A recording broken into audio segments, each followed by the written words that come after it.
بسم اللہ الرحمن الرحیم۔ یہ علامات الاعراب سے متعلق ہم نے قاعدے پڑھے تھے کہ آخر میں رفع، نصب، جر اور جزم آتے ہیں سب کلمات پر، اس کو انواع الاعراب کہتے ہیں۔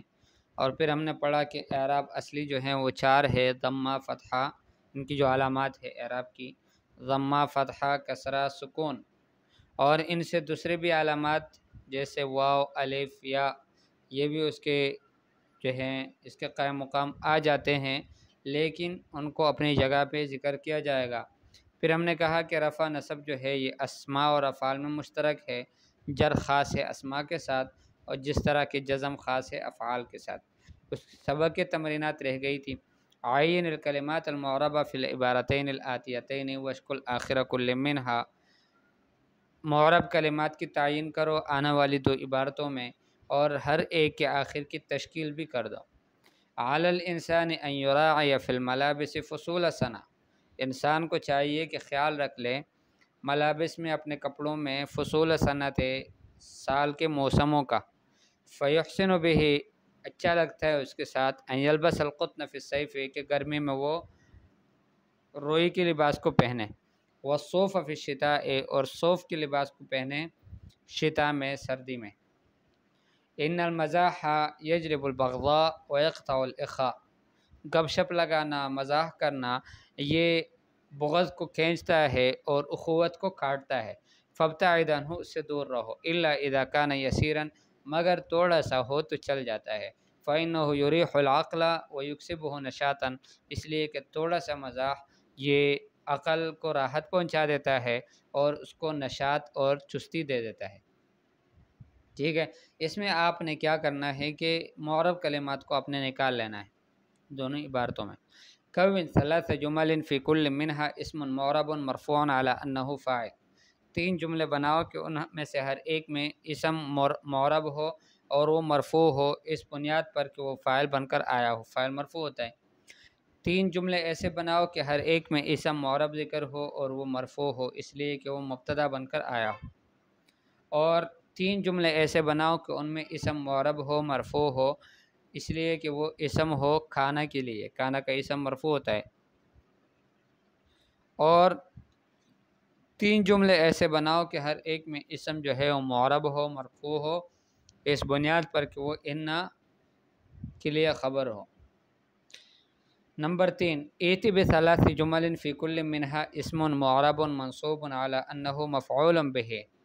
3 جملے ایسے بناؤ کہ ایسے لاؤ کہ ان میں ہر ایک میں اسم معرب و منصوب ہو، اس لیے کہ وہ مفعول بہ بن کر واقع ہوا ہو۔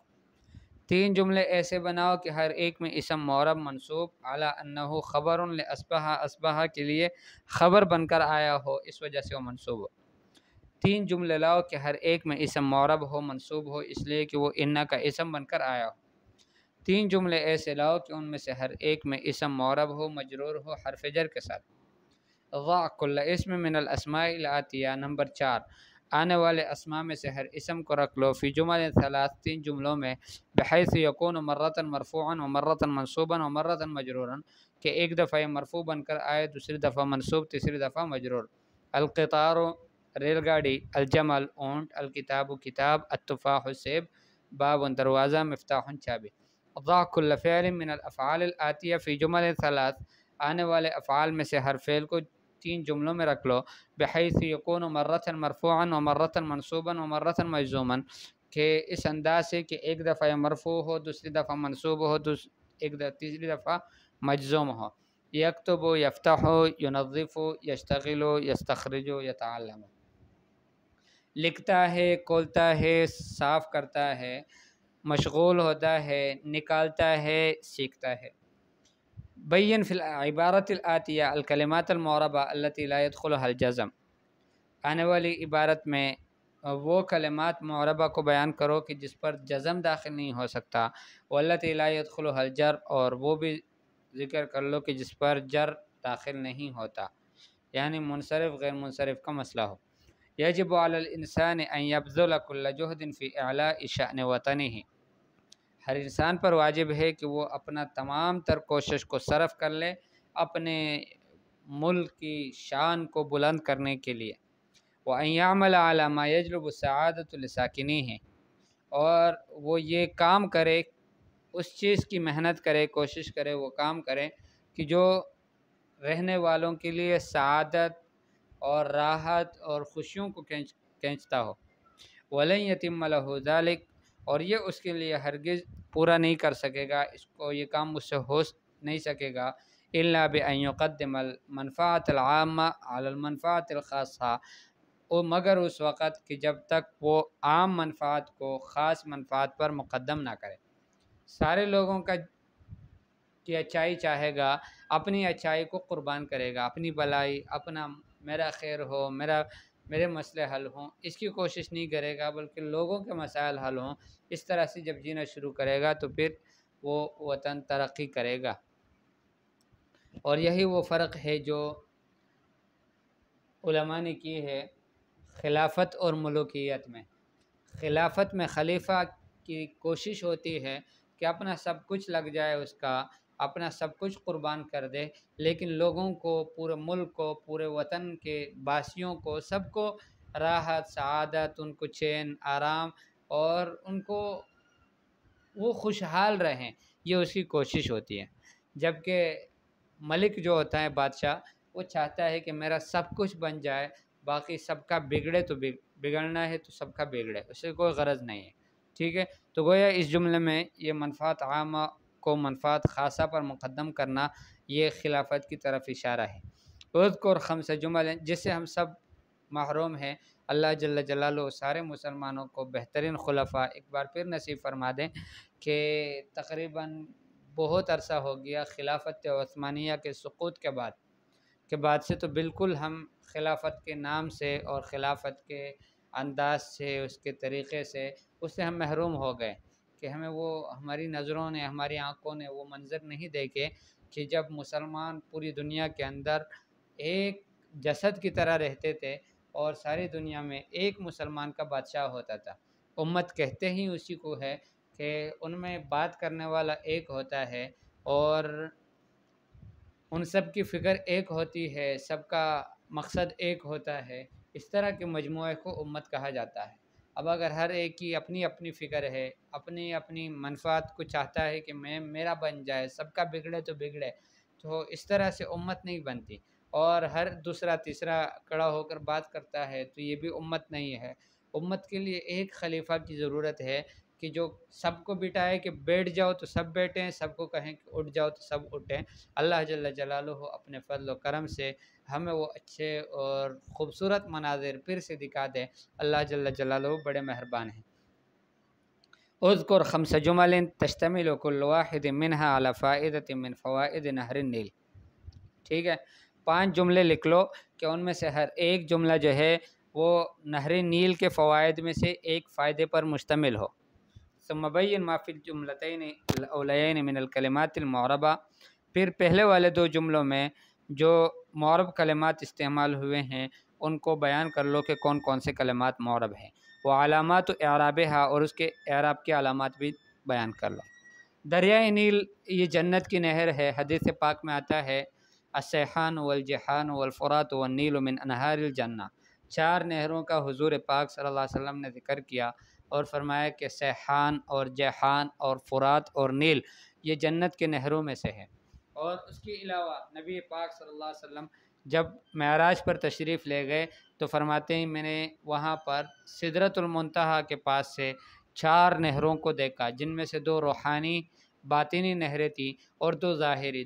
دو ظاہری جو نہریں تھیں وہ فرات اور نیل حضور اکرم صلی اللہ علیہ وسلم نے بتایا۔ پھر اس کے بعد محدثین نے اس پر بہت اچھی گفتگو کی ہے، فرمایا کہ دریائے نیل اور فرات کو جنت کی نہریں کیوں کہا جاتا ہے؟ تو ایک سبب جو محدثین نے بیان کیا ہے وہ یہ بیان کیا ہے کہ جو لوگ دریائے نیل کے آس پاس رہتے ہیں ان لوگوں کو اللہ جل جلالہ ایمان کی دولت سے نوازیں گے، اور ایمان سبب ہے جنت میں دخول کا۔ تو گویا یہ جنت کی نہریں ہیں کہ اس کے ارد گرد رہنے والے لوگ اکثر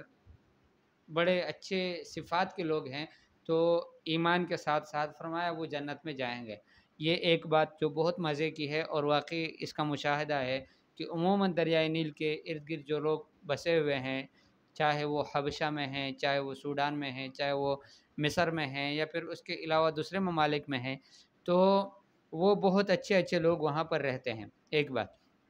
دوسری بات جو اس سے بھی اچھی ہے اور ہمیں تو واقعی یعنی بہت ہی اچھی لگی، وہ یہ تھی کہ محدثین نے لکھا ہے کہ جن جسموں کی غذا بنی ہے، ان کے کھانے پینے کا کھائے پیے اس میں سے، اور وہ ان کی جسم کا غذا بن جائے یہ پانی، فرمایا کہ ان پر اللہ جل جلالہ جہنم کو حرام کر دیں گے، جنت میں جانے کا سبب گویا یہ بن جائیں گے ان کے لیے، یہ اس کی وجہ سے جنت میں ڈالے جائیں گے۔ تو اللہ جل جلالہ نے اپنے فضل کرم مہربانی سے اس فقیر کو بھی توفیق نصیب فرمائی کہ 8 مہینے دریائے نیل کے پانی میں نہائے اور اس کا پانی پیے، اور اسی کے دریائے نیل کے مبارک پانی میں سے وہ اس میں سے اپنے یعنی کھانا پینے کا انتظام سب کچھ اسی سے رہا، اور بڑی خوشی اور بڑے اچھے دن وہ گزرے، اور ہم بڑے شوق کے ساتھ دریائے نیل کو بڑا مقدس پانی سمجھ کر اس کو استعمال کرتے تھے، ٹھیک ہے۔ اور اس کے علاوہ جو ہے دریائے نیل جو ہے وہ عام طور سے بھی یہ زمزم کے پانی کے بعد سب سے بہترین پانی ہے، فضیلت والا پانی ہے۔ دیکھیں حدیث پاک میں تفصیل پانی کی جو تفصیل ہے وہ کچھ اس طرح کتابوں نے لکھی ہے کہ سب سے پہلے تو نبی پاک صلی اللہ علیہ وسلم کے انگلیوں مبارکوں سے جو پانی نکلا تھا حدیبیہ کے موقع پر، وہ سب سے اعلیٰ عرفہ سب سے پاکیزہ پانی تھا، اس جیسا مقدس پانی تو کوئی نہیں ہے، ٹھیک ہے۔ جس پانی کو صحابہ کرام رضی اللہ تعالیٰ نے ان کو پیا بھی، اور ان سے وضو بھی بنا لیے، اور پھر اس کے بعد اپنے مشکیزیں بھی بھر دیے، اور بعد میں جب وہ صحابی رضی اللہ تعالیٰ عنہ جابر ہیں غالباً، ان سے جب کسی نے پوچھا کم کنتم، تمہاری تعداد کتنی تھی، تو ان کا جواب بڑا عجیب ہے، وہ کہنے لگے لو کننا مئۃ الف لکفانا، اگر ہم 1,00,000 بھی ہوتے تو پانی ہمیں کافی ہو جاتا، لیکن ہم تھے 1400 صحابہ کرام رضی اللہ تعالیٰ عنہ۔ یہ حدیبیہ کے موقع پر ہے، 1400 بھی تعداد لکھی ہیں، 1500 بھی مختلف روایت میں آتی ہے، تو بہرحال 1400-1500 صحابہ کی تعداد، اور حضور اکرم صلی اللہ علیہ وسلم کے انگلیوں مبارکہ سے یعنی 10 انگلیوں سے اپنے دونوں ہاتھوں سے اللہ جل جلالہ نے اس پانی کو جاری کیا، اور یہ سب سے پاکیزہ پانی تھا کہ اس کا درجہ تو زمزم کے پانی سے بھی بڑا ہوا ہے۔ پھر اس کے بعد دوسرا نمبر جو ہے زمزم کے پانی کا ہے، حدیث پاک میں آتا ہے ماء زمزم لما شرب لہ، زمزم کا پانی جس مقصد کے لیے پیا جائے وہ مقصد اللہ پاک پورا کر دیتا ہے، جس نیت سے پیا جائے اللہ پاک اس نیت کو پورا فرما دیتے ہیں۔ اس وجہ سے ہمارے ڈاکٹر امجد صاحب حفظہ اللہ ان کو صحت نصیب فرمائے اور لمبی زندگی اللہ پاک ان کو دین کی خدمت کے لیے اور نصیب فرمائے، وہ فرماتے ہیں کہ ہم نے بہت سارے ایسے علاج مریضوں کے لیے اس کی تشخیص کی، اور ہم نے ان کو کہا کہ آپ ان کو زمزم کا پانی پلائیں، اللہ جل جلالہ نے ان کو شفا دی، ٹھیک ہے۔ اور اس کے پھر علاوہ تیسرا جو پانی ہے اچھا پانی، بہترین پانی، جو فضیلت والا پانی ہے، وہ پھر یہ دریائے نیل اور دریا فرات کا پانی ہے۔ تو بہرحال یہ آپ نے اس کے جملے بنا لینے، اس کے فوائد کو آپ نے ذکر کر لینا ہے۔ یہ شاید لکھا ہے اعراب یعنی ترکیب، پہلے اس کی مثال دی ہے، یشتد الحر فی الصیف، یشتد فعل مضارع مرفوع بضمہ، الحر فاعل مرفوع بضمہ،